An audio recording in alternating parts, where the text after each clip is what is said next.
Good afternoon, everybody. A very warm welcome to all of you present in this very august gathering here today. Honorable Professor D.P. Singh, Chairperson, University Grants Commission. Honorable Professor Anil Sahasrabudhe, Chairperson, All India Council for Technical Education. Honorable Professor N.V. Varghese, Vice Chancellor, NEPA. Honorable Dr. Pankaj Mittal, Secretary General, Association of Indian Universities. My colleagues at the Nordic Center in India, including Dr. Uwe Skoda, Chairperson, Nordic Center in India, representatives from our member universities, and of course, all the dear participants who have chosen to spend this time with us despite the difficulties posed by the pandemic. The Nordic Center in India and the Unit of International Cooperation, NEPA, New Delhi, in consultation with the Ministry of Education, Government of India, have organized this webinar on the theme Nordic Universities and India's NEP 2020, New Trajectories for Internationalization. This webinar is a follow-up to the first Nordic India Higher Education Summit that was jointly organized by the Nordic Center in India and NEPA on 31st October 2019 at NEPA, New Delhi. With this webinar, we take forward the tone that was set in the previous summit, where we underscored the need to accelerate Nordic India higher education and research cooperation. This webinar aims to renew this discussion by contextualizing complementary internationalization goals of both the Nordic region and India against the background of the very exciting National Education Policy 2020 that can potentially revolutionize the way higher education works and is administered in India. So for the purpose of being efficient in terms of time, I request Professor D.P. Singh, Chairperson UGC, to chair this session and moderate the proceedings. The floor is all yours, Professor Singh. Thank you.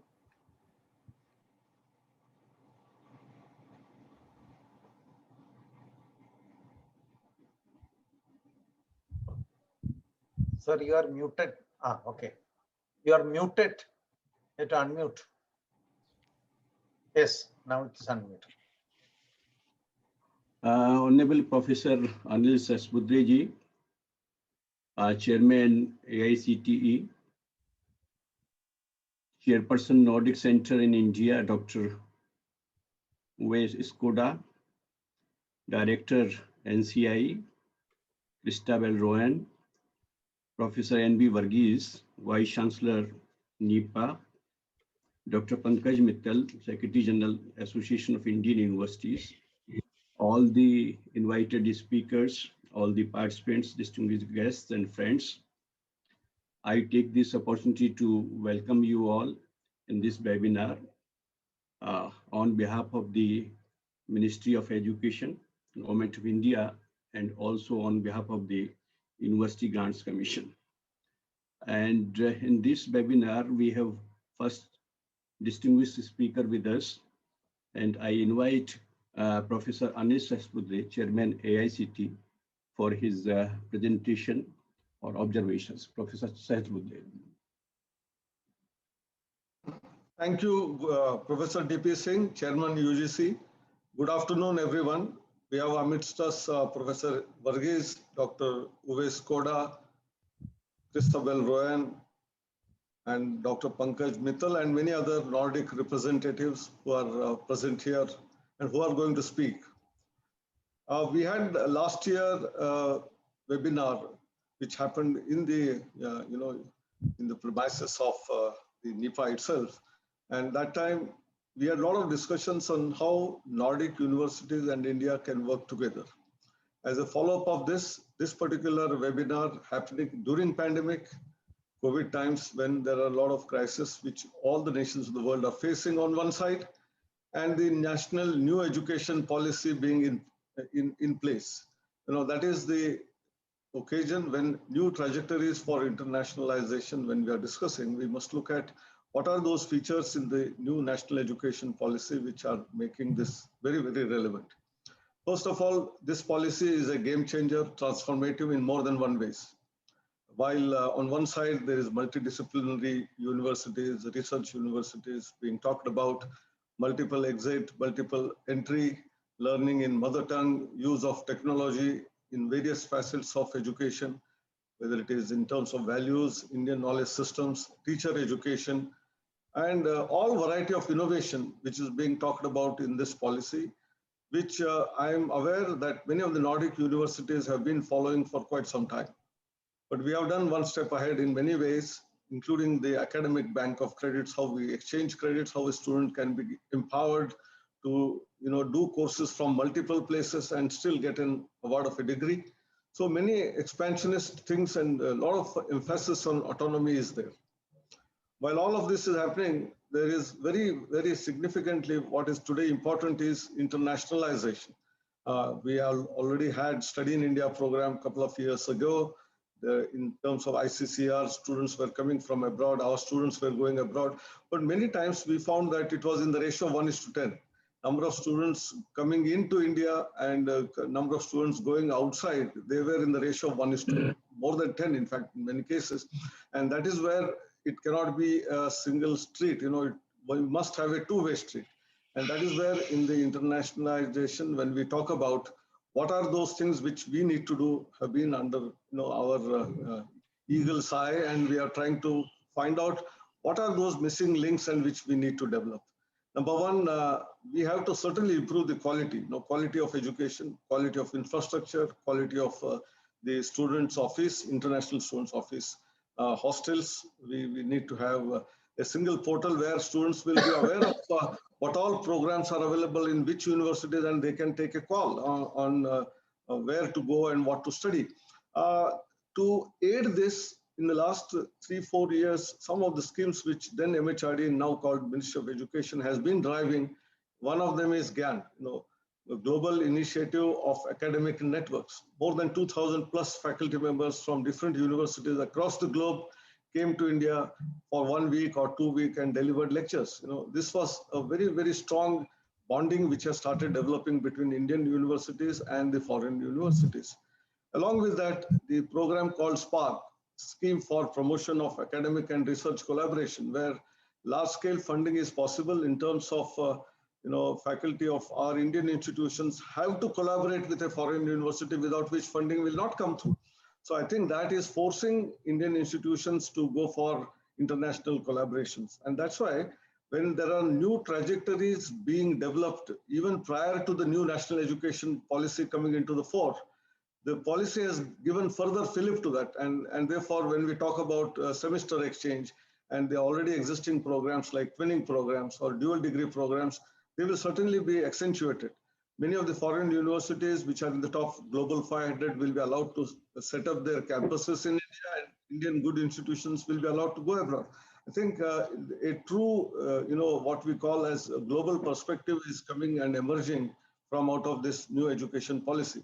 Whatever twinning program or dual degree program we were already doing, there were certain norms. They will further be probably relaxed. There will be further relaxation of probably visa norms, thereby foreign faculty can come very easily here. Foreign students can come here, continue to study here, also do internship here. That is very, very important. Similarly, our students going abroad for 1 semester or a little more, and then earn those credits and bring back. All of that is going to be much more easier, smoother in the years to come. And that is where the new national education policy is going to be very, very useful to all of us to understand. The other part is ease of governance. All the time we all say that there are lots of bottlenecks and the regulatory bodies, there are multiple of them, and therefore there are difficulties for the institutions to do any new programs in different forms. And that is where the policy also talks about Higher Education Commission of India with 4 verticals. Automatically, when this comes, there will be no multiple regulatory bodies. A single regulatory body will give approvals, and then one can go on. I think that is very, very significant in terms of how we are going to deal with the regulatory framework. At the same time, the other part is how teacher education and examination reforms. These are 2 significant things which are also important. The teacher is the fulcrum. Once a teacher comes into an education system, maybe at the age of say 28, 30, he will remain till the age of 60, 65. So at least 35, 40 years, 3 to 4 decades. And therefore, full grooming of the faculty members when they enter into the profession, and their growth has to be taken care of, which is also reflected in the new national education policy. The teacher education is very, very fundamental. Training is to be continuous, fundamental to the not only development of self, but also of the society and the institution. This is very, very significant. And the next part is the examination reforms. All the time, whenever foreign students come, I have observed in many cases in my earlier tenure that students find it great difficulty in writing examination papers for hours together. Our Indian students are, used to writing examination for 3 hours, and they write, 25, 30 pages and then take on supplements after supplements. And the foreign students are aghast. They say that even the original 24 pages we cannot complete in those 3 hours. How your students are able to write so much? So their way of looking at it is more of thinking, critical thinking, analytical ability, innovation, as well as creativity, which is to be tested of the student, but rather than rote learning, cramming of whatever content which is there in the curriculum. And that is a big difference which is going to happen through the type of question papers to be set based on Bloom's taxonomy is going to be a game changer again. I think these are all various things in the normal higher education. The other sector which is important is vocational education and the skill education. I think unless we marry these two together, and this separation, hard separation itself is a problem. Every graduate must have some skills acquired, and every skilled person must have general education whereby confidently he will handle life, whatever life skills. And that is why marriage of skills and the general education is important. But at the same time, since there are two different sort of categories being defined, earlier we had NVEQF and then NSQF, and now we are talking about both NHEQF and National Educational Technology Forum, by which the easy migration from one to the other domain. When we are talking about multiple entry exit, a student from vocational education must be able to come to a degree education in professional education, and similarly vice versa. And how this can be empowered, how can it be done? These are various issues of implementation and strategy formulation, which is in place now. And hopefully in a year's time, many of these things will become crystal clear in terms of even transfer of credits, the definition of credits. There is a committee where Professor Varghese and I both are there in that committee. I think all of these are going to really deal with internationalization in much bigger and better manner. And with these few words, I think I conclude. And if there are any quick queries, if someone has some comments, I would be too glad to answer in terms of various facets of new education policy and what implementation has already started happening. Thank you very much. Thank you very much, Professor Anil Sachbudhe, for highlighting the various schemes which are there related to internationalization of higher education, and also what it will be forthcoming from the NEP 2020. Now I request Professor N.V. Varghese, Vice Chancellor NEPA, to speak on National Education Policy 2020, particularly higher education. Thank you, Professor Anil. Thank you, Professor Singh. Thank you, fellow panelists and all the participants and in the audience. It's a great opportunity for me to speak about higher education in general in the new education policy. I think Professor Sahasrabudhe has already made my task very easy. He has already touched upon various aspects. I will not repeat those dimensions. One of the first and most important point that I would like to make is that this new policy, this new education policy reflects an aspiration of India to play a global role in higher education or in education in general, and that too in higher education in particular. So that is the first point that I would like to make, because when we compare developed countries and developing countries in terms of higher education development, what we find is that the enrollment ratios and the progress that is made in higher education in developing countries is lagging much behind the developed countries. In terms of primary schooling, also partially in terms of secondary schooling, the gap has narrowed down. However, in higher education, this gap has not narrowed down. On the other hand, in some instances, it has already widened. So therefore, one of the important dimensions of higher education in this new education policy is India's aspiration to play a global role. What do we mean by playing a global role? First, we need to underline that our progress in higher education is at par with those in the developed world. And that is something that is very important, which is emphasized by this new policy. We are in a stage of massification of higher education. And what the policy envisages is the universalization of higher education by 2035. which is the case with all the OECD countries, and also all the Nordic countries who are assembled here today. They have already universalized higher education. And so India is aspiring to become one among them by becoming a country which is universalizing or which has universalized higher education. So this is a very important dimension of placing India at par with other higher education systems in the world, at par with other developed higher education systems in the world. So this is an important dimension. A second dimension, which is also touched upon by Professor Sahasrabudhe, is that we are moving away from the traditional norms of higher education, equating higher education with university education, or equating higher education with only with college education, etc. We are seeing more in terms of post-secondary levels of education, which means that all forms of instruction and all forms of certification then at the post-secondary level will be treated as tertiary education or higher education, depending upon the terminology that we may like to use.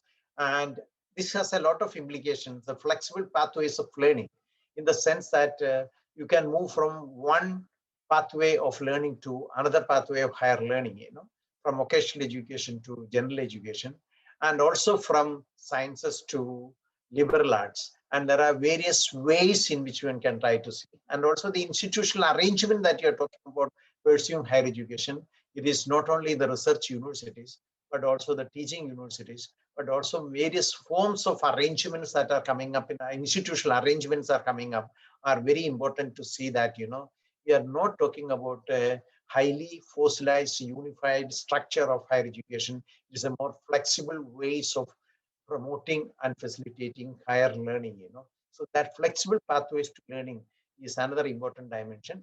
This also has a lot of implications so far as the educational mobility is concerned, which also has implications for the internationalization is concerned. I'm sure that Dr. Pankaj Mittal will be dealing more with the internationalization issues. I don't want to preempt her, whatever she is planning to talk about that.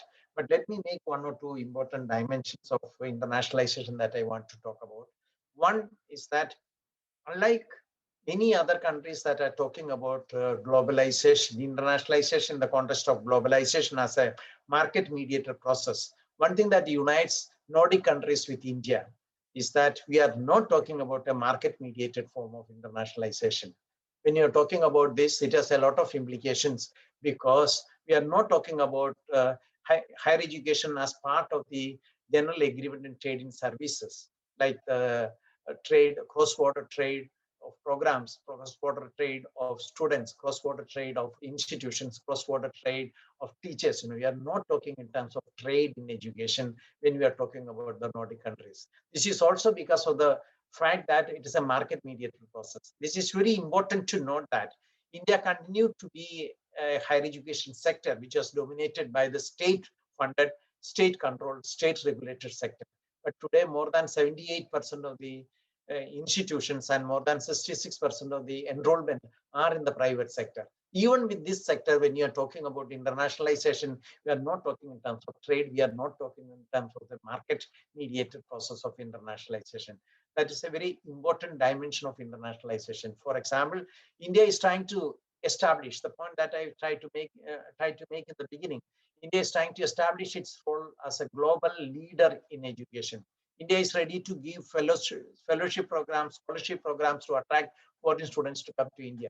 Today, India's credibility globally is that more than India is the second largest sending country of students, and we send students mostly to USA, UK, and Australia. All these are highly priced, highly fee levied institute countries in the world. But we get only, as it was pointed out by Professor Sahasrabudhe, we get only very limited number of students, around 47,000 students in India. So we are not an attractive place for many of the international students to come and study. So therefore, there is a need to see that this situation is changed and India becomes a reliable hub for, or a long-term hub for educational hub for foreign students to come and start their studies and continue their studies in India. It is in this context that the new policy opens up the opportunities for foreign countries, foreign institutions to start their branch campuses in India. It has not yet come into action, but I am sure that the process is on, and many branch campuses also will be coming to India. So therefore, it is very important. The second one is that the research collaborations that are taking place with the Nordic countries is continue. It will continue vigorously, and it will continue in stronger. It will become stronger and stronger. One trend that one notices is that the number of students going to Nordic countries for their studies, especially research studies and postdoctoral studies, has gone up like anything. And this is one of the important dimensions of the change in terms of internationalization that is taking place.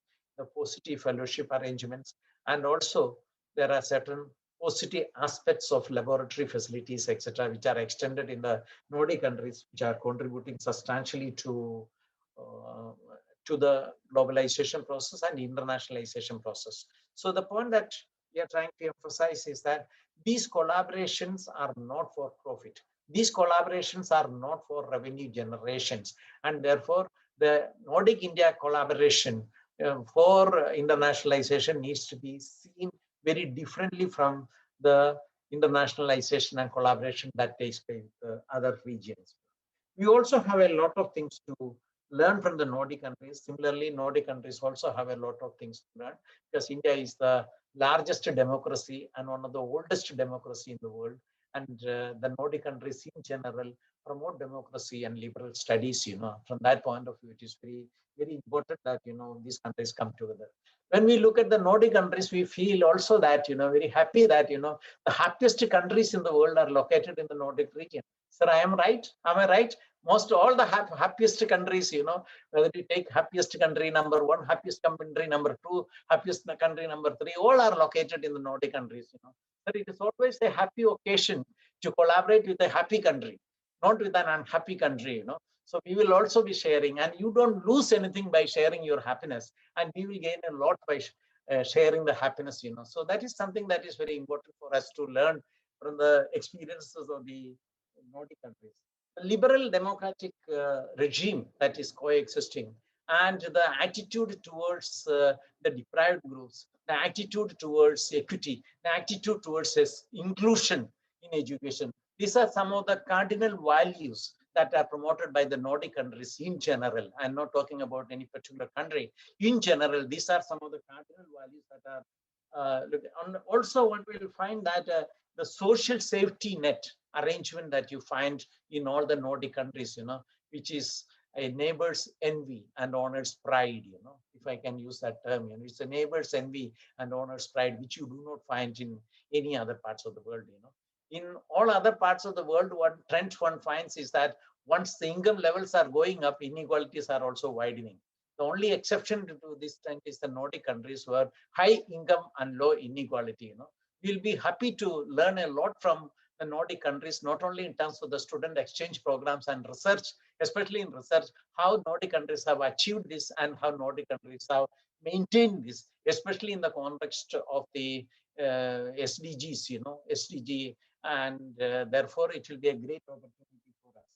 And there are certain trends also which are very important to facilitate the internationalization in the context of India. So, for example, it is very important to see that the Global Convention of Higher Education Qualification, which was approved by the UNESCO General Conference in 2019, October, November. And similarly, you'll find that National Qualification, Higher Education Qualification Framework, the new policy talks about developing National Higher Education Qualification Framework. And I am told that UGC, under the leadership of Professor D.P. Singh, is initiating a new steps to move towards that direction. And Professor Sahasrabudhe has already mentioned about the ABC, Academic Bank of Credits, which also facilitates this. And also he talked about a committee, Ministry of Education in India has constituted a committee which is on credit transfer committee to facilitate student mobility between institutions within the country and between institutions across countries, Dr. Pankaj Mittal, Professor Sahasrabudhe are members of that, and I'm also a member of that committee, which is just finalizing the reports, So these efforts, Global Convention and the National Higher Education Qualification Framework, the Credit Transfer Framework, and the ABC, Academic Bank of Credits, these are some of the new elements following from the new education policy, which will also facilitate student mobility, not only between student mobility between the Nordic countries and India, but also across countries. I'll end by saying that I have a feeling, rightly or wrongly, the best non-native English-speaking countries are located in the Nordic region. Let me repeat what I said. The best non-native speakers of English are concentrated in this. And this is one of the big attraction points. When I visit Sweden or Norway or Finland or any of these countries, what we find is that, to anybody who is a university educated, even secondary school educated, you can converse and manage in English. Why I'm making this point is that India is also higher education, and most of the students who are graduating from universities and most of the students who are moving from one institution to the other. And if you look at the student mobility pattern of India, you'll find that most of the mobile students are English speakers. They manage in English. I'm not talking about the students who move within the country, between the countries. So therefore, since we'll be finding it very comfortable to move to a country where the best non-native English speakers, because we find it very more difficult to compete with the native English speakers, but we may find it more comfortable to compete with the non-native English speakers. We are also a non-native English speaking country. So this is also an important dimension which is not adequately highlighted, but we find it very important. And certainly, finally, I should say that the friendly attitude, starting from the very beginning, starting from the fisheries departments and the support that was extended by the Nordic countries to India from 1952 onwards for our development, we remember this with great honor and respect and regard. And many of our prime ministers, starting from Pandit Jawaharlal Nehru to Indira Gandhi to Rajiv Gandhi to the current Prime Minister, Honorable Modi ji, have visited Nordic countries. And also one of the reasons is that long-standing relationship between our countries, both culturally and our commitment towards democracy and liberal education and equity. Thank you very much.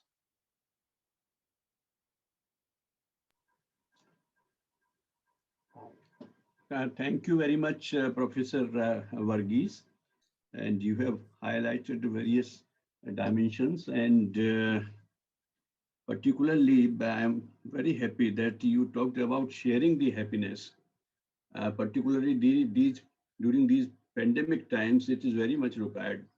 And wherever the people live happily, that impacts a lot. And also in minimizing the impact of the pandemic. So we should learn from each other. And you have also highlighted the strength of both the countries, because India has so many things from to give it to the world, and there are so many things in the Nordic countries, so we can learn from them, and also our learners can be benefited through that. Before inviting Professor Pankaj Mittal, because I understand Professor Varghese and Professor Anil Saswudri, they would be leaving for another meeting. So if from Nordic side, if they have some queries, some questions, or they want to have some more elaborations, so they can address there. And I will request Professor Anil Saswudri and Professor Varghese to respond to those queries and make some observations. First to Professor Anil Saswudri, because he has to leave first.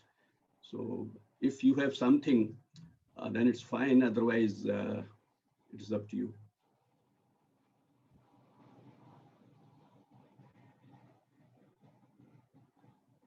Dr. Iskoda? Yes. Something you want more elaboration for the benefit of the participants from the Nordic countries and the vice chancellors at this stage, because Professor Saswudri and Professor Varghese, they have to leave for another meeting. Yes, but I think it would be great to have the floor open for the discussion. I don't know if I haven't seen the comment section at the moment, if there are any. Personally, I would be interested to hear a little more about the language policy linked to the national educational policy, because we know, I mean, of course, the medium of instruction is crucial both for an internationalization, but also for a successful learning. We have discussions, of course, in the Nordic countries about the medium of instruction, whether it's a national language or whether it's in English or other mediums. So I would be very interested to hear a little more about the ideas on the Indian side and regarding the role of language in internationalization and in the national educational policy in general.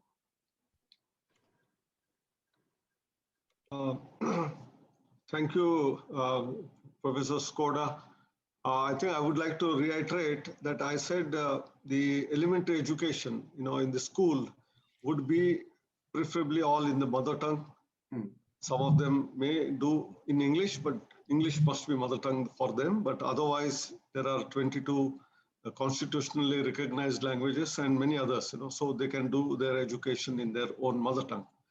But the policy also talks about allowing students to continue to be studying in the mother tongue, even in the higher education. That means graduate in maybe Bachelor of Arts, Commerce, Science, Engineering, Medicine, they can do it in mother tongue. But there must be facilitation for providing textbooks, reading material, teachers in those languages, which is going to be a difficult task in the beginning. But some of the candidates who come from remote areas, tribal areas, who have only access to non-English medium education till the 10th or 12th grade, they should not be left out from the development. That was the philosophy behind that. And for that, AICT itself has created a translation tool. And we have our MOOC courses in English. More than 3,000 plus courses are all in English. So we have a tool which is automatically translates them into 11 Indian languages. Of course, we have not gone beyond 11, but maybe in the future we can expand the number of languages. But these contents will be available for students to read and study in their own mother tongue, in 11 languages at least. So this is empowerment for those kids. But at the same time, what is to be remembered is in all these 4 years or 3 years in the graduate program, students must study English as one of the mandatory courses. They might not have studied that in the beginning, maybe from 8th, 10th grade, little bit, but even in the higher education, they must study English as one of the mandatory courses so that when they complete their program, they do not find that they are at difficulty in dealing with people, whether it is in business, whether it is in governance, whether it is going abroad and doing jobs. So empowerment should be total. While learning in mother tongue is certainly going to be promoted, learning of English will be mandatory for all the students in the higher education. Thank you very much, Professor Saharasabudi. I would also very much like to see a strengthening of Indian languages in Europe. I mean, I'm myself involved in a program promoting Hindi at Aarhus University. But of course, we would like to expand at one point of time, perhaps also with the support of the government to venture into offering other Indian languages in Europe. And unfortunately, the range at the moment is very limited, and there are very few programs offering languages such as Bengali or Tamil or others. So that could be an interesting collaboration as well. Yeah. Okay, thank you, Professor Skoda. I will have to leave the meeting, so we can take it offline if required later. Or Professor DP Singh will answer all the queries of all of us. Thank you so much. Thank you so much, Professor. Now, is there anything which you would like to know from Professor Varghese, because he has also to leave? If any of the Nordic representative or the participant wishes to know more about the new education policy, and then Professor Varghese would be happy to elaborate on that. I think there is none at this point of time, and maybe we will address if something is there later on. So now I invite Dr. Pankaj Mittal, Secretary General, Association of Indian Universities, to highlight internationalization in the context of NEP 2020. Welcome, Dr. Pankaj Mittal. Thank you, sir. Thank you very much. And namaste from the largest democracy of the world to the representatives and participants from some of the happiest countries of the world. So namaste to all of you and all the participants who are joining, and thanks to Professor D.P. Singh, Chairman UGC, and other participants. And first of all, thanks to Christabel for inviting me here and giving me a chance to speak to all of you. We have been meeting, last meeting we also meet Dr. Sakota, if you remember, we were meeting after that NEPA meeting also. So thanks for inviting me. Now, when we come to the context of internationalization with reference to NEP, I must first say that India is not new to internationalization, because even in ancient India, when Nalanda University was established in 4th BC, and there is a sort of writings of 7th century AD, that in 7th century AD, Nalanda had 2,000 teachers and 10,000 students, and those students from various countries like China, Indonesia, Korea, Japan, Russia, Turkey. So at that time also, we were very good in internationalization. But over the years, something has happened that today, we have something like 46,000 international students as compared to something like 1 million who are going out of the country. So there's a huge difference in the people, in the international students who are coming to India and the ones who are going abroad for study. So keeping this in view, the national education policy, and I must say that for the first time in the national education policy, a lot of importance has been given to internationalization of higher education. For example, many of you would be knowing that for something like 10-15 years, a bill was pending in the parliament regarding establishing an operation of foreign universities in India. Now the NEP has very clearly indicated the intent that the foreign universities from the top 100, top 100 foreign universities in the world ranking, they can come and establish their campuses in India. The regulation, the ease of operation in India, that are yet to come, and I'm sure UGC is working on it. And very soon you will see very, very enabling regulations which will allow the foreign universities to set up their campuses in India. That is some very big breakthrough which has been indicated in the national education policy. The second thing which the national education policy says is that Indian universities, there are many Indian universities who are good in various subject areas. So they can go to the foreign countries and set up their campuses in those countries, especially in niche areas like, say, yoga is very popular, especially in the COVID times, yoga was very, very popular. Or maybe in Ayurveda, again, Ayurveda as a treatment for COVID was very, very popular. So in many of the niche areas where India is very good, our universities can also go and set up their campuses abroad. Thirdly, for a long time, everybody was talking about the joint degrees, dual degrees. So joint degrees and dual degrees so far were not allowed in India.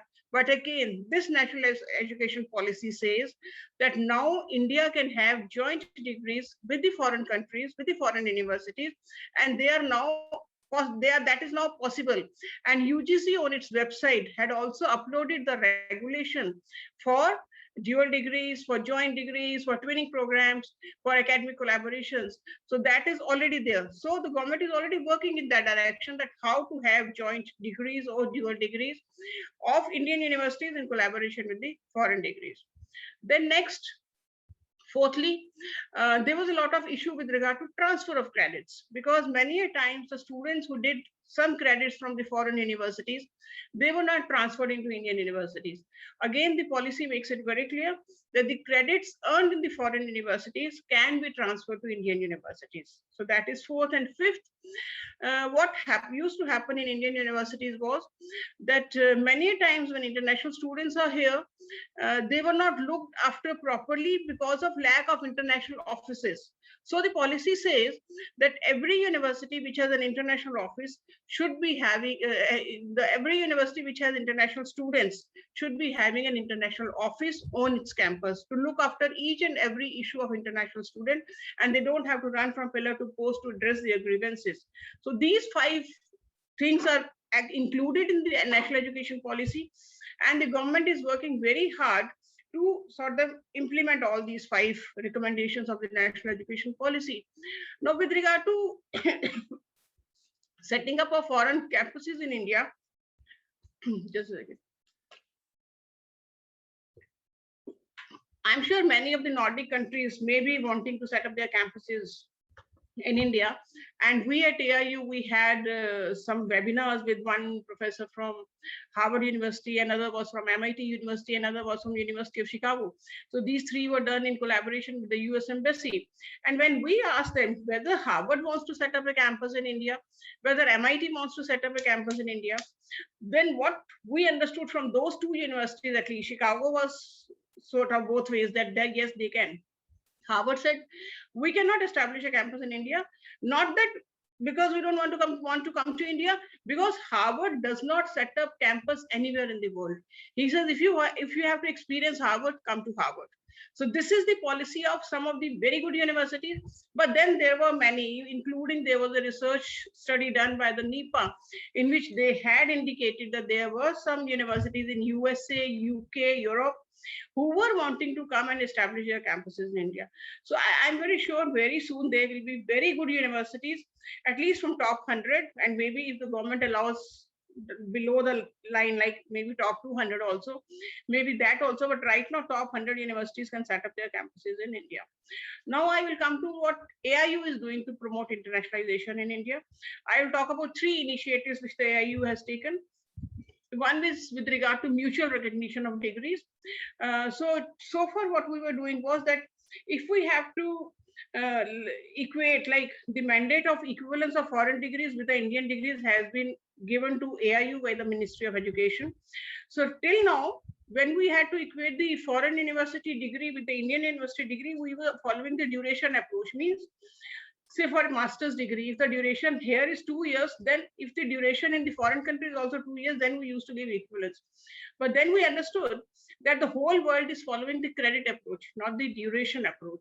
So many places the duration may be less, but the credits are equal. So now we have changed to credit approach that has been approved by the Ministry of Education also, that if the credits are equal, then we can give the equivalence. So that is something very, very important, especially for the European countries, because many places the master's degree is not of 2 years duration, it is of a lesser duration. But we are saying if the credits are equal, then we can give the equivalence of foreign degrees with the Indian degrees.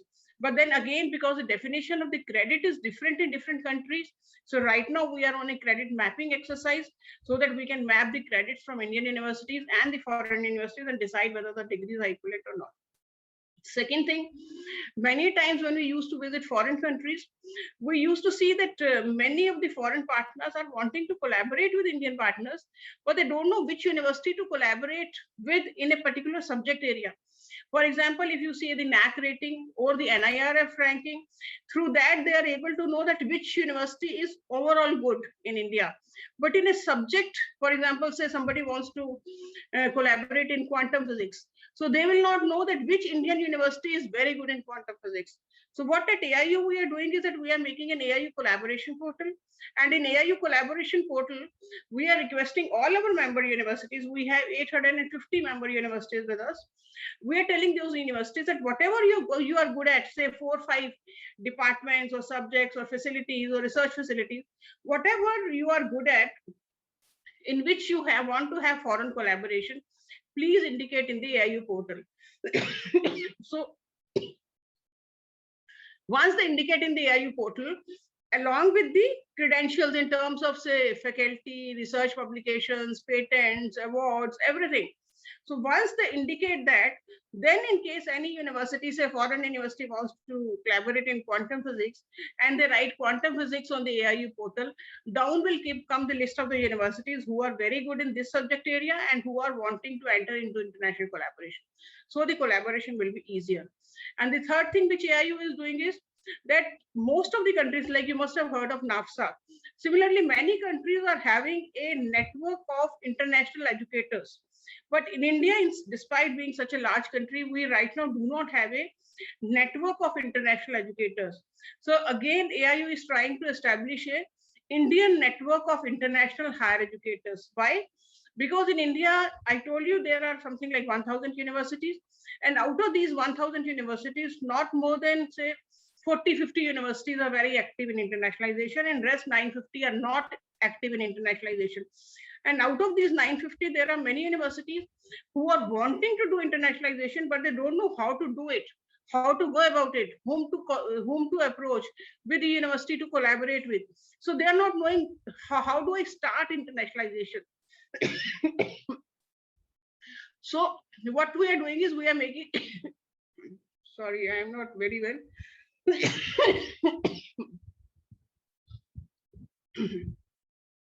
So we are making an Indian network of international educators in which there will be a lot of information sharing, resource sharing, knowledge sharing. There will be a lot of hand holding so that the good universities can handhold the universities which are wanting to become good in internationalization. So that type of network we are trying to establish. The concept paper is already ready. Our governing council has approved it. We are also trying to put it for wider debate on the public domain also. We will do that. And then a network will be established which will really help in the internationalization of higher education for the Indian universities. So these are some of the steps which are being taken by Indian universities, AIU, and the government for promoting internationalization.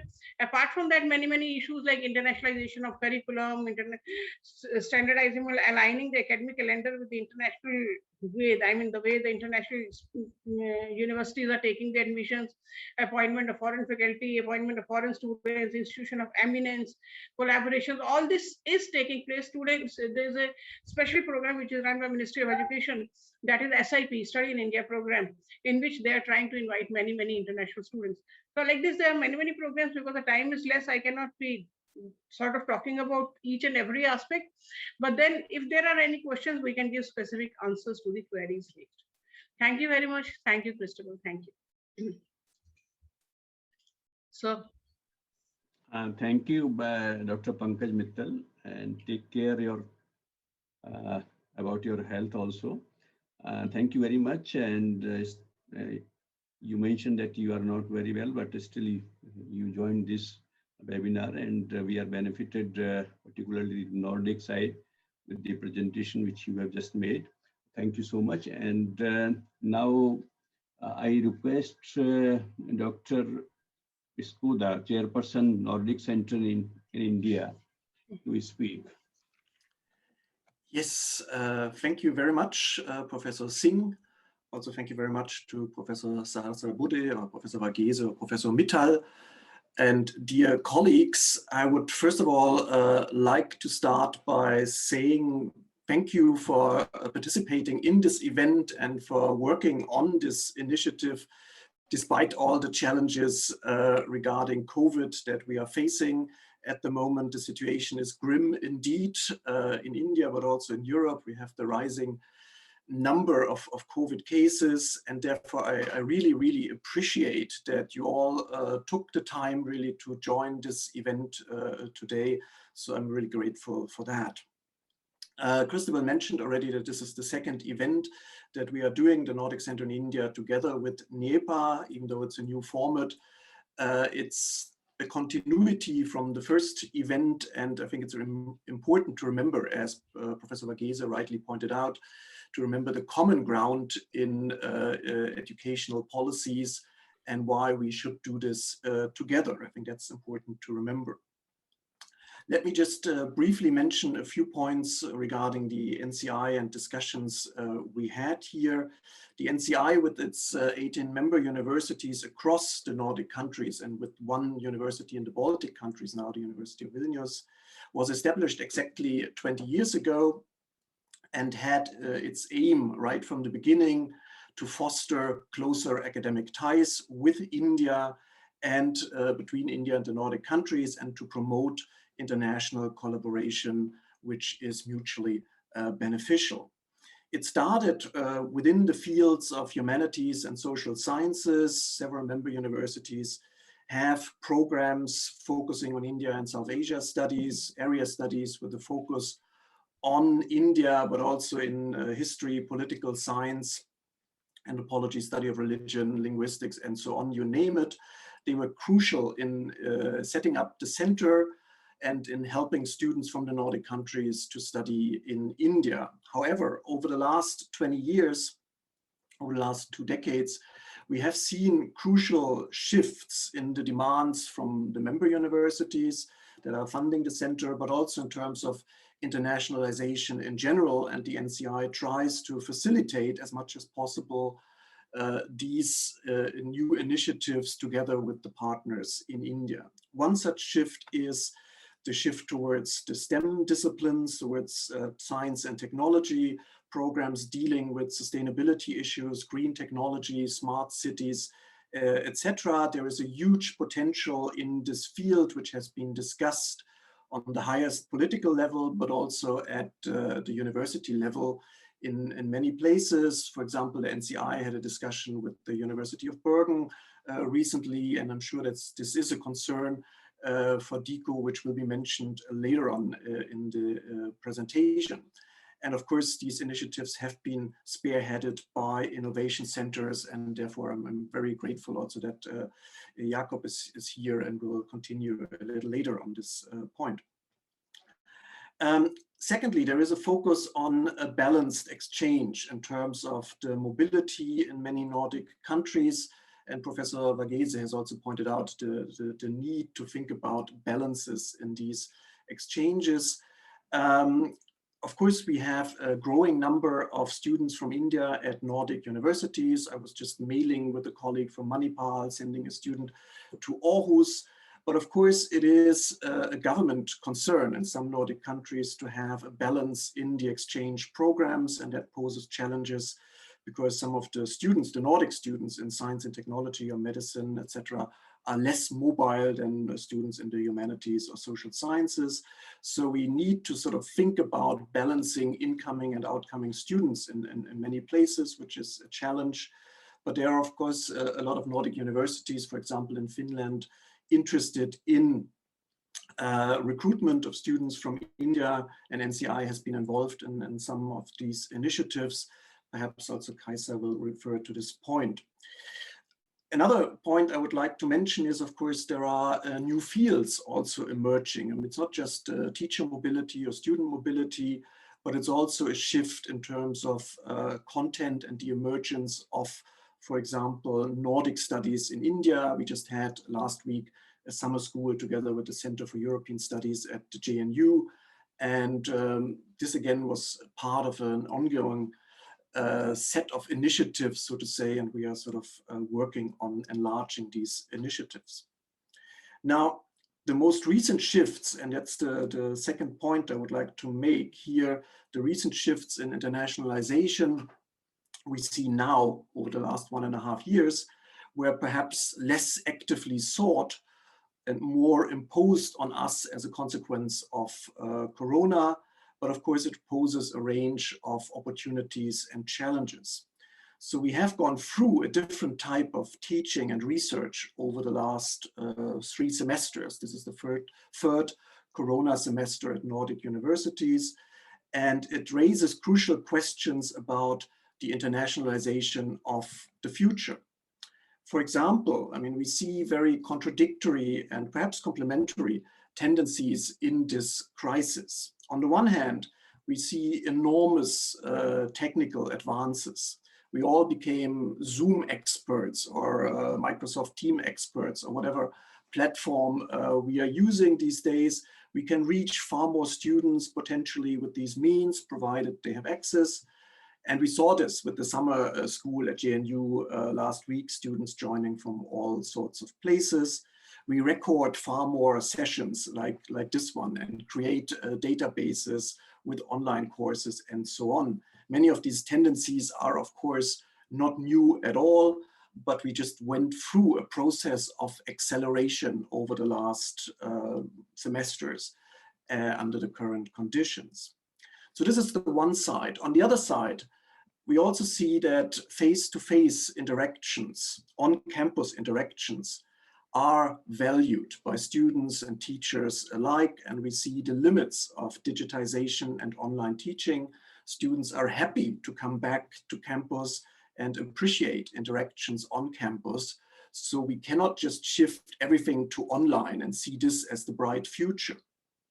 But these two tendencies pulling us into different directions can, I would argue, can be aligned But the question is, how will this impact internationalization?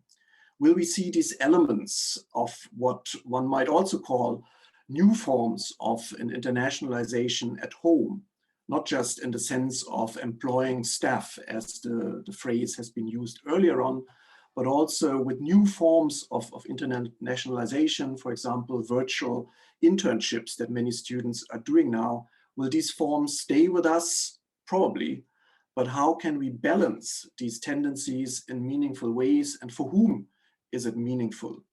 What might work for an engineer in terms of online or on-site teaching may not work for a student studying languages. So how can we, under the impressions of new technological or technical opportunities and challenges in terms, or also challenges in terms of well-being, align these experiences that we all have now over the last 1.5 years? How can we align them with other priorities that our universities have? Priorities, for example, in terms of climate strategies. In other words, how can we do or work towards a sustainable internationalization? How can we make these interactions sustainable climate-wise, but of course also institutionally? So I see the national educational policy as offering a lot of opportunities for internationalization. Professor Mittal has just mentioned it, in terms of quality assurance, mobility on all levels, including the crucial credit transfer, as opportunities for research and teaching alike. Professor Sahasrabudhe has called it a game changer right now. And therefore, I'm really grateful for these interactions to discuss these issues and priorities for us. But I think I stop here with my comments and rather pass it on to the experts from the individual universities and innovation centers. So thank you very much. And on to you, Kajsa, Jakob, and Hilde. Thank you, Dr. Skoda. You have very beautifully expressed your views, and particularly the new forms of internationalization, and also online and on-site teaching learning, and also emphasizing on green technology and smart cities, sustainability related issues, which are the need of the hour to live sustainably. Now, I invite Kaisa Kurki, a manager of International Affairs, Innovation Services and Partnerships from Tampere University. Thank you very much, Professor Singh. Dear participants, dear panelists, thank you very much for this opportunity to speak at this event. And thank you in particular, Christabel Ryan, for organizing the event, as well as the events taking place last week, highly valued by the member institutions of NCI. Yeah, I will first say a couple of words that resonate very well what we heard by the earlier panelists. So Professor Varghese pointed out the flexible pathways of learning highlighted in the new education policy. And I think this resonates really, really, really well also with the Finnish higher education sector, where we typically say there are no dead ends. So in the Finnish system, you will always find a way when starting out in vocational education, you can still move on to higher education. And so there are, when you choose one path, that does not mean that you need to stick to that plan, but you can change your plan. And it's as we today say, continuous education, lifelong. All lifelong, you can choose different paths and continue your education. Maybe also there are also some other aspects that resonate really well with the Finnish higher education system, and I think there are multiple opportunities for collaboration with the Finnish institutions when it comes to obviously mobility, increasing mobility both ways, not to have a one-way mobility. Also the fact that in Finland we have a strong role in state-funded higher education. 70% of the funding typically comes from the government for higher education institutions. Also, the happiest country in the world was stated several times, so definitely this is something where we can share our experiences and share good practices among our colleagues in India. Also, I welcome many of the new initiatives highlighted by Dr. Mittal, the possibility of creating joint degrees, establishing branch campuses in India, the transfer of credits, and in particular establishing international offices at Indian universities, facilitating international collaboration. So very, very much welcomed by partnering institutions in Finland and in other Nordic countries. Just to give you a couple of ideas and greetings from the Finnish higher education sector, what is currently happening in Finland in terms of internationalization and Finnish universities. I would like to mention a new internationalization program introduced by the Ministry of Education and Culture as of the beginning of this year. And in fact, 8 new alliances or consortia were created by this new program. In fact, 3 of the networks created will be collaborating with India. So there is definitely a very high interest towards India in Finland among the universities and universities of applied sciences. And I would like to name the networks that have now been established. So there is a network called Global Innovation and Teaching Network, consisting of 7 universities and 3 universities of applied sciences. This is a network led by the University of Jyväskylä, also an NCI member institution. Also my institution, Tampere University, is a member of this network. And the aim of the network is to collaborate in the field of teacher education, specializing on teacher training and research-based development of teaching and learning, and to contribute to the solving of the global learning crisis, and also to support the SDGs by United Nations.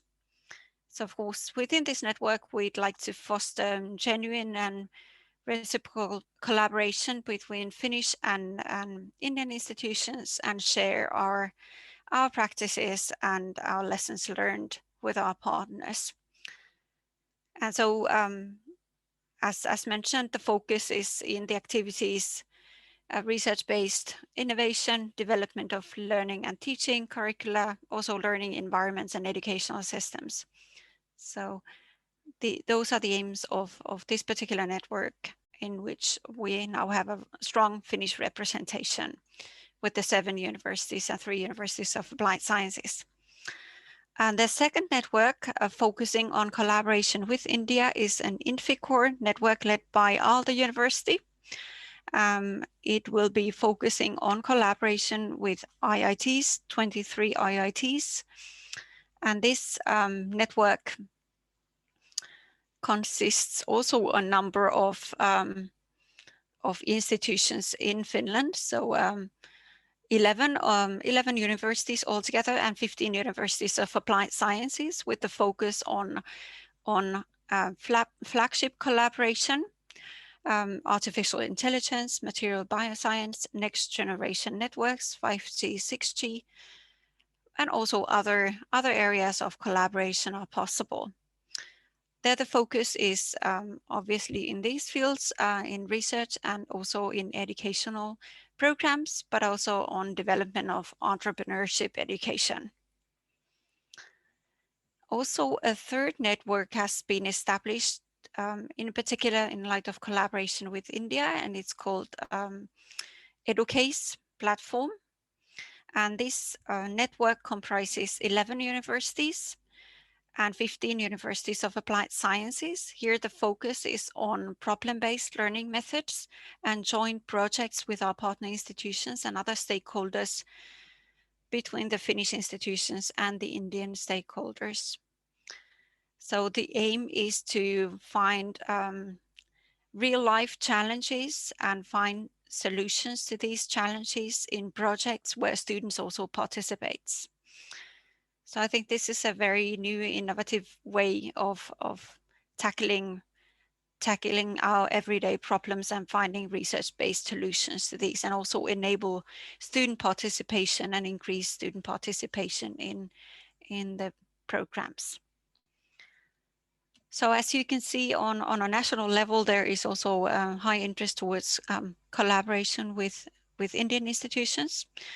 And maybe just to conclude from Tampere University, from the institutional point of view, we've also been very glad to be able to increase our partnerships with India, and also there's a strong interest towards talent recruitment, student recruitment, and also researcher recruitment from India. And we very much welcome the support of NCI, for instance, in the Futures Made in Finland webinar series organized last autumn by Business Finland, the Ministry of Education and Culture, the Finnish National Agency for Education, and NCI.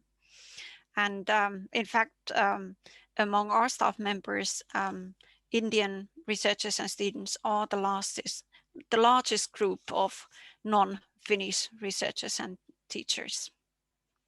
So thank you very much for this opportunity. Thank you, Kaisa, for highlighting the various networks which are there to promote collaboration with the Indian universities and also with the IITs. You have very well mentioned about the teaching learning methods related problems, and also promoting environmental education systems. Thank you very much. Thank you very much. And now I invite Dr. Jacob Williams Orwell, Counselor, Innovation, Research and Higher Education, Royal Danish Embassy in Delhi. Dr. Jacob, please. Thank you very much, Professor Singh. And thank you to the former speakers as well. Thank you to Professor Mittal for that list of initiatives that is now supposed to instrumentalize the new education policy. I think it's a very exciting toolbox, which we from Denmark look forward to engage with. Thank you also to Professor Sahasrabudhe and Professor Varghese for their introduction of the national education policy. I'd like to start with something said by Varghese, that the two regions, of course, should collaborate on being happy together and all that. That's great. But also actually that we do have matching visions for our higher education systems, especially now with the new education policy on the Indian side, which I find is a very wide-reaching document and one that can last in the long term in India. I must say that we are not there yet in Denmark or in any of the Nordics, I would say. We are also in that aspirational time, the moment of aspiration for our higher education systems. We are also wanting higher education systems that have a better integration of the vocational and the academic and the research space. So in that sense, we are on the same path. We may be at different stages in that path. The thing I find in India is that India is at many stages in the path at the same time. So with the toolbox presented by Mittal and the new situation presented by Professor Skoda that we are facing now as a global community facing this pandemic and also changing our ways and our ways of operating, I find that we have a lot of opportunities for experimentation together and finding ways of achieving some of these aspirations, using some of the tools in our toolbox, not all of them at once. I think the presentation from Kaisa shows that very concrete initiatives can bring about some of the changes and some of the initiatives that then can be the lighthouses or the guiding stars for further work when we transform all of our university systems in the direction that we want them to go. We, from the Danish side, are very focused this year on climate change and green transition in society. And we are also focusing a lot of our international work around our universities on the same issues. That means that we are looking to strengthen research and innovation bonds between Denmark and India. We are trying to set up projects, set up collaborations between our universities in areas such as Uwe mentioned, now Professor Skoda mentioned, smart cities, water quality.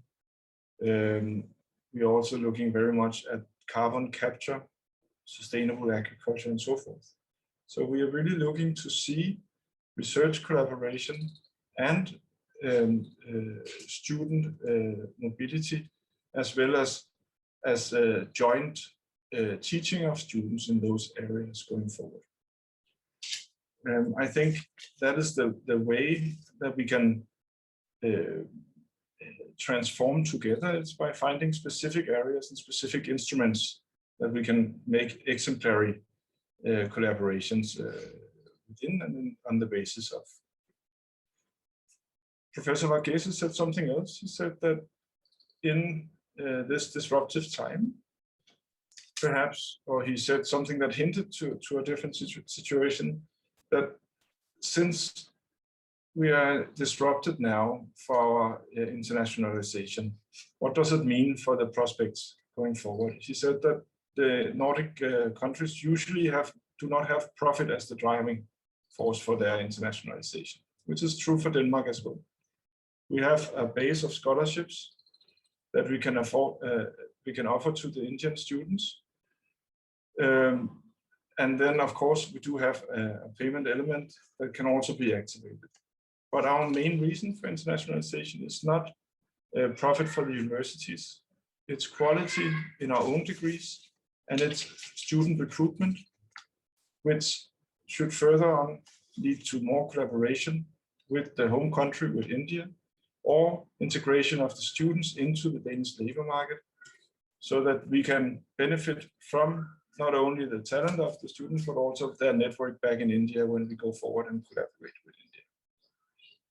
I think that the fact that we are not in this game of internationalization to sustain the economy of our universities makes us and all the other Nordic countries a good partner for India in this moment of transition, in that we can develop mutually beneficial programs that present a win for both ends and also are instrumental in developing our systems at both ends. We're not trying to extract extra value from India, we are trying to deepen our relationship with it. I think the new education policy speaks very importantly about the global citizen and educating the global citizen. I think we should also look a little bit beyond the individual citizen and talk about how do we develop a global citizenry. So how do we become a global community? How do we become a Nordic Indian community through our higher education collaboration? I think that strengthening exchanges, strengthening ways of working together. I noticed some of the question and answers points by people who are attending this session was saying that we need more collaborative PhD degrees, for example. These are some of the things that I think we should develop between our countries so that we can have an integrated shift of focus happening both in the Nordic universities and the Indian universities towards whatever priorities that we have, and these years it is the SDGs. Yes, I would like to just highlight that we do have a few programs now opening up that can also benefit us in this situation. The Erasmus program in the EU side is opening up a new call now for projects that can also include India. We have something in the Danish side called Innovation Network Program, which is supposed to set up networks of researchers between India and Denmark, can involve other countries as well. And I would like to invite the people listening in here to use those programs. I will share with Christopher a link so that they can be distributed among the participants here. The Nordic Center in India is becoming a center instrument for how to take the Nordic and Indian academic collaboration forward.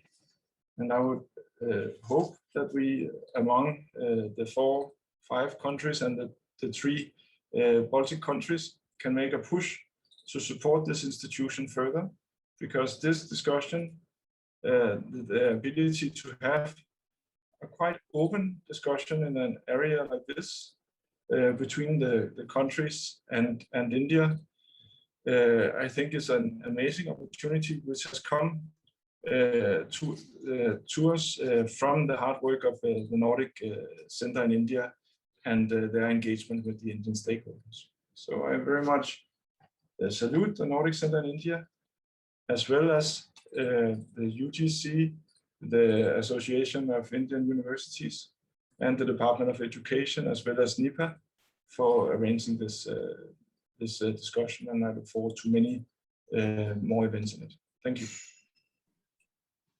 Thank you, Dr. Jacob, for particularly highlighting the provision which is there in the new national education policy regarding developing the global citizens. And you have very rightly said that we need to develop a global community. And to develop a global community, we need to have global understanding. We have to have global networks, we have to have partnerships, we have to have more collaborations. And you also rightly said that to strengthen partnership in mutually beneficial programs between the Nordic countries and the India, and between the various universities of these countries. Thank you very much, Dr. Jacob. And now I invite the next speaker, Hilde Halland Kramer. Please don't mind my pronunciation. Head section of Global Cooperation, Norwegian Agency for International Cooperation and Quality Enhancement in Higher Education, DIKU, Norway. Thank you, Professor D.P. Singh, Chairman of the UTC, and thank you for the invitation to speak here today and share some of the perspectives from Norway. Many good words have been said already, and I have learned a lot about the NEP 2020, and it's been very good so far. I will try to expand on some of these issues a little bit now at the end. As has been mentioned, these are challenging times for our communities and for our citizens and for our students and for international education. But I think it is important to, even in these trying times, we need to try to look ahead and see that there is going to be a better future ahead of us. Norway is a very small country, a small dot on the map. And because of that, internationalization has always been very important for us. And we've always looked outwards, I think, throughout our history. And we have a long-standing relationship with India. And when I've been listening to both you from India and from my Nordic colleagues, it's become clear, very clear, that there is a very good match between the developments that are happening now in India with the NEP 2020 and developments that are currently happening in Norway and in Norwegian higher education policy. So I think there is great potential for even more and better collaboration in the future. I want to mention a few things that have been going on in Norway lately. As I mentioned, Norway is a small country, and we have identified countries that are important for us to cooperate with, and we have made what we call the panorama strategy. And in that strategy, we have identified 9 countries that we want to prioritize and have more educational and research cooperation with. And India is one of those countries. And this strategy was just renewed. There was an old strategy from 2016 to 20, and it was just renewed now from 2021 to 2027. And in this strategy, the goal is to create better interaction between higher education, research, and innovation, and also to create better relations with work life, with public and private sector. And the focus is on increased student mobility and synergy with EU programs in higher education and research. And sort of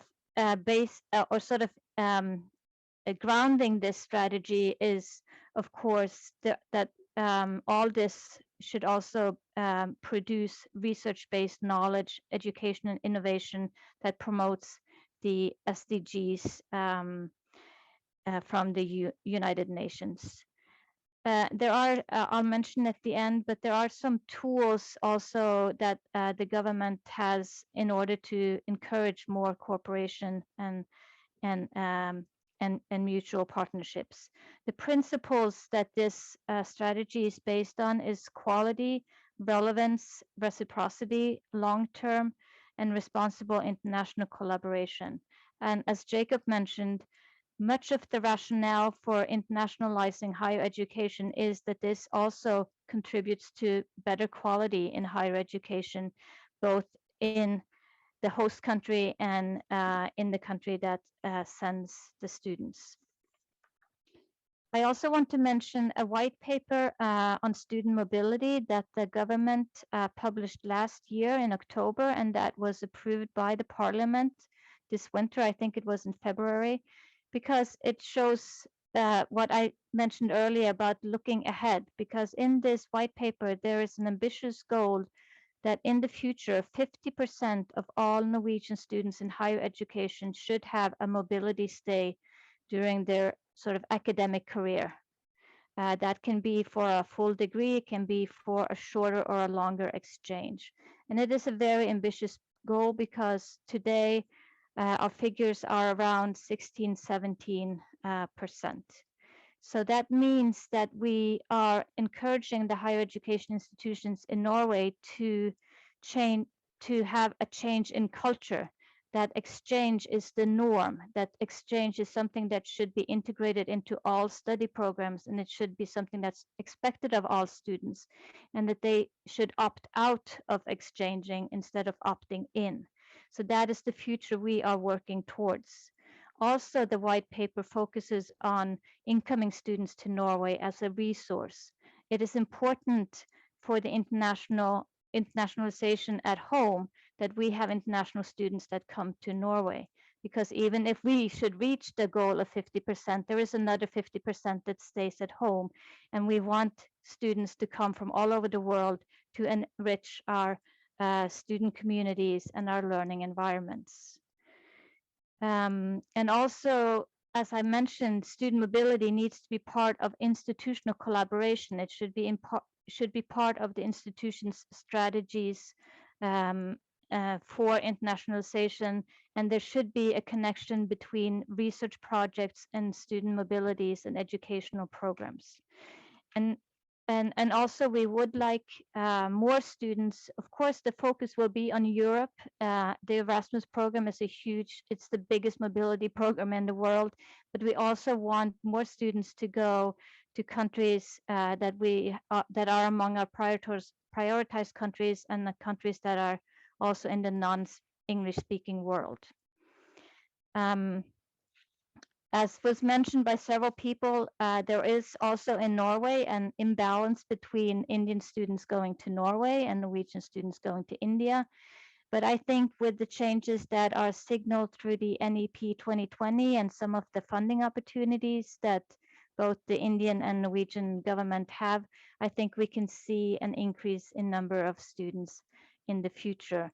And I think some of the obstacles that were mentioned, we have also identified in our research when it comes to mobility, such as the differences in educational system, the credit transfer, and some of the administrative challenges that were mentioned earlier.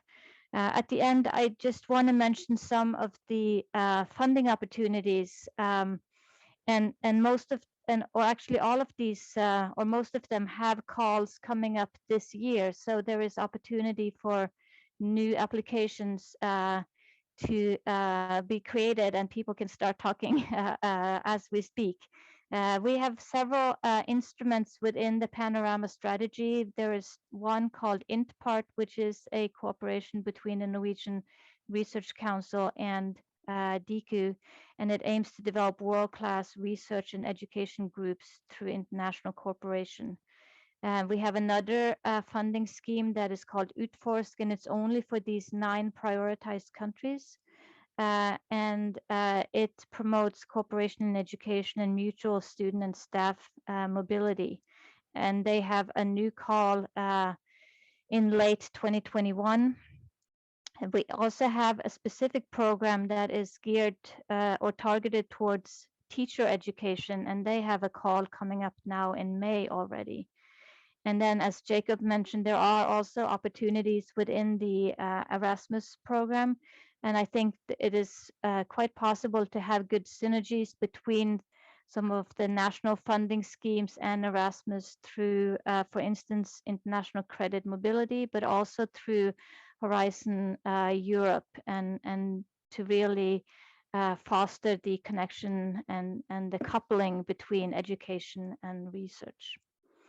I think I will stop there, and thanks again for the opportunity to participate in the event today.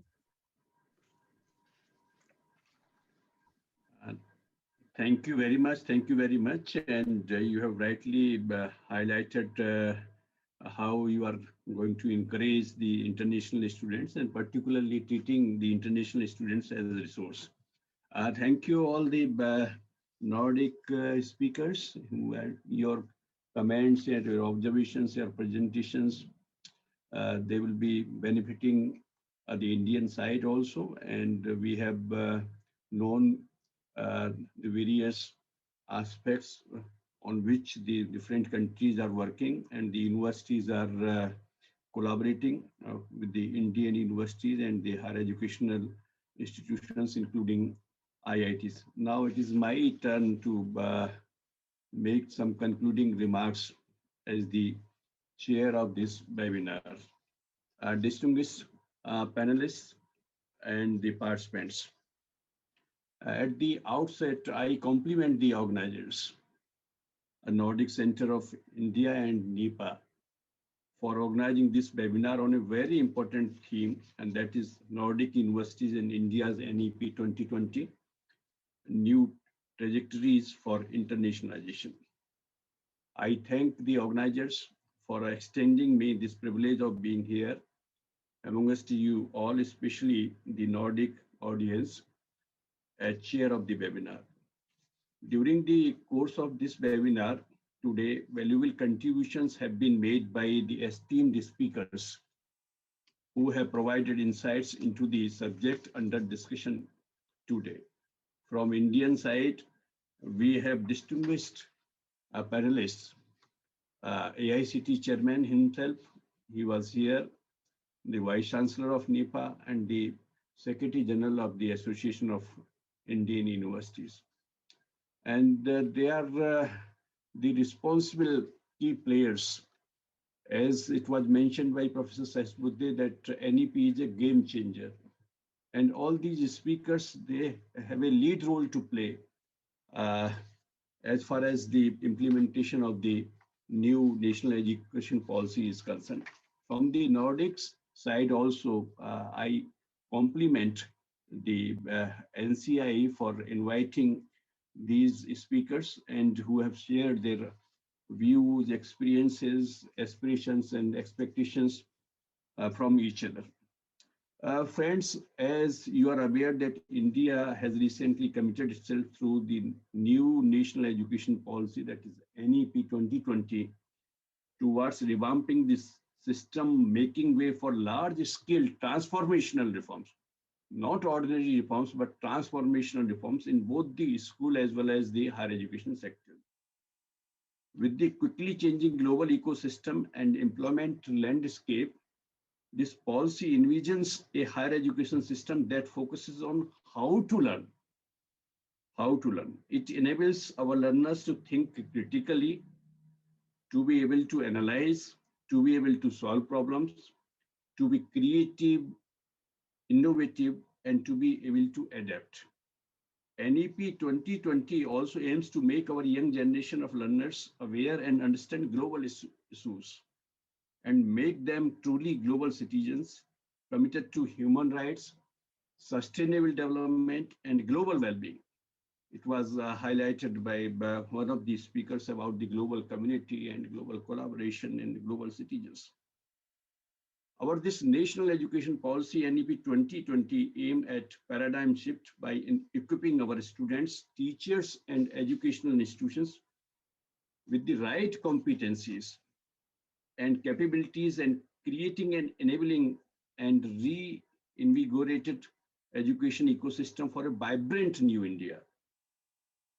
Friends, with an emerging young diverse population becoming increasingly dependent upon access to higher education, India, we feel, must have a judicious balance between global outreach and local expansion. And we talk about both local and global. There is a critical need to promote India as a global study destination, providing premium education at affordable costs. Indian culture is having many values, arts and skills, which can be shared to the whole world. Dr. Pankaj Mittal and Dr. Sahasrabudhe talked about it also. Courses and programs in subjects such as Indology, Indian languages. Professor Dr. Skoda was also mentioning about the Indian languages, and Professor Sahasrabudhe replied to that. Aiu systems of medicine. Dr. Pankaj Mittal mentioned about Ayurveda, and particularly during these pandemic times, how the Ayush ministry and the system of Ayurveda and indigenous medicines that is working effectively. Yoga is very popular science. Arts, music, history, culture, and modern India, internationally relevant curricula in the sciences, social sciences, and beyond. Meaningful opportunities for social engagement, quality residential facilities, and on-campus support, etc., will be fostered to attain this goal of global quality standards, attract greater numbers of international students, and achieve the goal of internationalization at home and also global facilitation of higher education. The recommendations of NEP for a legislative framework that allows foreign universities to operate in India and similarly encourages high-performing Indian universities to set up campuses in other countries. For its enactment, a legislative framework facilitating entry of foreign universities will be put in place, and such universities will be given special dispensation regarding regulatory governance and content norms on par with other autonomous institutions of India. Recently, the University Grants Commission, UGC, has also come up with the amendment in its institutions of eminence related regulations to allow India's top-ranked universities with Institute of Eminence status to set up offshore campuses. NEP 2020 also involves facilitating student and faculty mobility, establishing international partnerships for research and cross-border delivery of higher education programs, easing the processes through which institutions can enroll students from around the world, as well as the feasibility of carrying credits across institutions in multiple countries and other such measures. As a step towards promoting academic collaborations and increased synergy between Indian and foreign academic institutions, UGC will be introducing enabling provisions to facilitate joint degree and training programs between Indian and foreign higher education institutions. It is quite evident that more international collaborations and faculty-student exchanges would certainly shape a stronger reputation for our universities, brand and assist in enhancing the Indian university ranking at global level. UGC has already directed all the universities to set up office for international affairs in the campuses to promote India as a global study hub. These international affairs offices will be responsible to extend all possible help to foreign students and act as a liaison body between the foreign students and the sponsoring agency.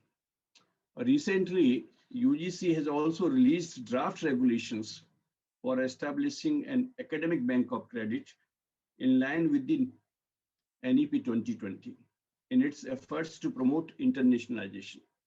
My colleagues, Dr. Pankaj Mittal and Professor Varghese and also Professor Sahasradre have highlighted these aspects related to credit transfer, academic bank of credit, and also the new regulation which will be coming regarding the joint degree and training programs and encouraging the foreign collaborations. Friends, to make India's higher education system globally competitive in offering quality higher education, we need to improve the global outreach of Indian HEIs through institutional and program mobility, which will potentially develop a global mindset of Indian faculty and students and shape our learners as global citizens. I feel that the global citizen is the one who is aware of the wider world. Global citizen is one who respects and values diversity. Global citizen is one who possesses the competencies to work in a multicultural environment. Global citizen is one who contributes in making the world a more sustainable place and surely contribute to the development of a more tolerant, compassionate society at a global level. That is the global community which we envision, and by developing the global citizens. The Ministry of Education and the UGC is working together to formulate the action plan for implementing this NEP 2020 in a big way. AICT, NEPA, AIU, they are all joining hands in developing these implementation plans. Operationalization of the action plan to implement NEP 2020 will have the academic, economic, soft power, and socio-cultural impact on Indian higher education. Internationalization policies and programs must be viewed against the context of the country's socio-economic circumstances and needs, as well as the current state of the Indian higher education system. This is our feeling. Enhancing our global outreach by establishing relationships, partnerships abroad with individuals as well as institutions will build a positive national image in the international academic community. To conclude, I would say that a global higher education ecosystem must contribute in fostering growth, reducing poverty, and in our shared prosperity. Future generation of our universities will be gauged by the facts that how inclusive we are, how objective is our education, how ethical is our teaching, how relevant is our curriculum to address the global challenges, and how much are we contributing to global cooperation. With this, I once again congratulate NCI and NEPA for organizing such an enlightening webinar. Deliberations held during the webinar would enable better cooperation between Indian and Nordic policymakers at one level and between the institutions at another level. Further, it has familiarized Nordic institutions with India's National Education Policy 2020. This webinar, I feel, will facilitate coordination and strengthen institutional linkages between higher education and research institutions in India and Nordic countries. It has effectively helped to increase mutual knowledge of each other's education system and to enable institutions on both sides to prepare for future cooperation. I'm also happy to share that agreement on Indo-Norwegian cooperation program in higher education research was signed in 2014 between UGC and Norwegian Center for International Cooperation in Education, Norway, for a period of 5 years. This was a very successful cooperation which aimed at promoting intense cooperation between the two countries in well-defined areas of mutual interest, particularly energy, climate change, health, information technology, etc. I am confident that the enriching insights and perceptive views on National Education Policy 2020 frameworks in the context of internationalization would able to introduce the Nordic and Indian representatives to their respective counterparts by providing a platform to increase interactions, increase innovation, and push for fruitful engagements in the higher education landscape. May the collaboration with the Nordic countries go a long way in charting out a fresh approach towards internationalization of higher education and global facilitation of higher education. With these words, I once again thank the organizers for giving me this opportunity. And maybe now, Dr. Binay Prasad from NEPA, Unit of International Cooperation, would like to propose a vote of thanks. Then we can close this webinar. Thank you all. Namaste. I hope you all can hear me. Okay. Hello, I'm Binay Prasad representing Unit for International Cooperation at NEPA. And I'm proposing vote of thanks. While proposing a vote of thanks is always a privilege, but this is the second time actually proposing a vote of thanks to the same set of audience. And we already met at the first follow-up summit. I mean, the first ever summit that was held on 31st October 2019. And this time I'm proposing a vote of thanks at the webinar on the successful conclusion of on the webinar of Nordic Universities and India's National Education Policy 2020, New Trajectories for Internationalization. The first edition of this webinar was held on 31st October 2019 under the theme, the first Nordic India Higher Education Summit at NEPA, New Delhi. The Nordic Center in India, its chairman, Professor Uwe Skoda, and NCI's director, Christabel Rowan, have been our close collaborators ever since. We extend a heartfelt thanks to them for their partnership. With NEP 2020, India aims to induct a major shift in its education system and revitalize its research ecosystem. The policy understands the need for linkages with international trends and draws lessons from the best practices globally. There could have been no better time to hold this event, given the coincidence of the fact that Nordic institutions have charted their vision plan for the next 10 years to meet the international aspirations. By vision plan, I actually referring to the vision 2025 or 2030 that most of the Nordic institutions have actually put in public, and we have been going through that. Our sincere gratitude to Sri Amit Khare, the Secretary, Ms. Neeta Prasad, Joint Secretary at Ministry of Education, and the International Cooperation Cell of the Ministry for their continued support and guidance.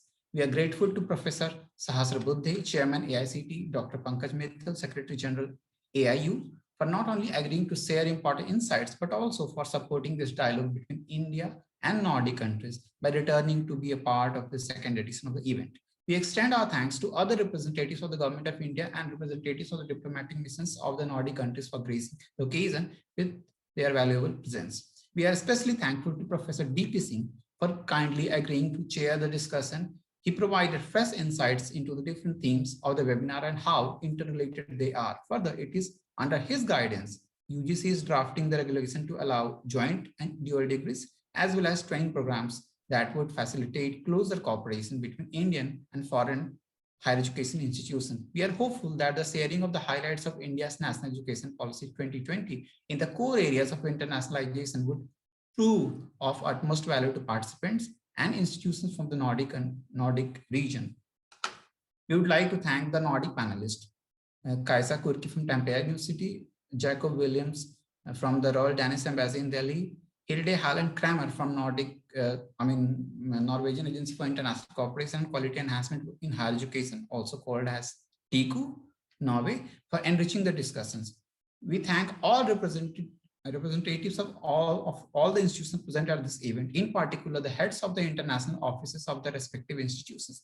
Professor Varghese, Vice Chancellor NEPA, has been the key person behind the holding of this webinar, without whose support and guidance, the organization of this webinar would not have been possible.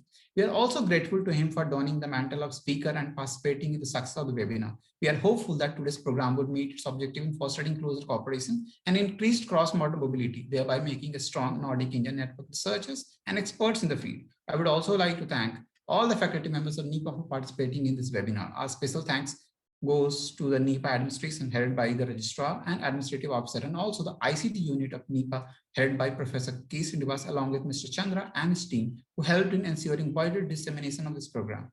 Our thanks are also due to all the participants who have taken time to participate in today's webinar. Moving forward, the Unit for International Cooperation in NEPA will be actively engaged with the follow-up activities and future initiatives related to the internationalization of higher education and research, including Nordic-India cooperation. It was a pleasure to virtually welcome and interact with very many influential national and international participants. We are optimistic that we would meet again in near future to chart a path for future cooperation, and certainly we would meet in person, not virtually as we have been meeting for last 1 year. And thanking you all once again. Thanks a lot.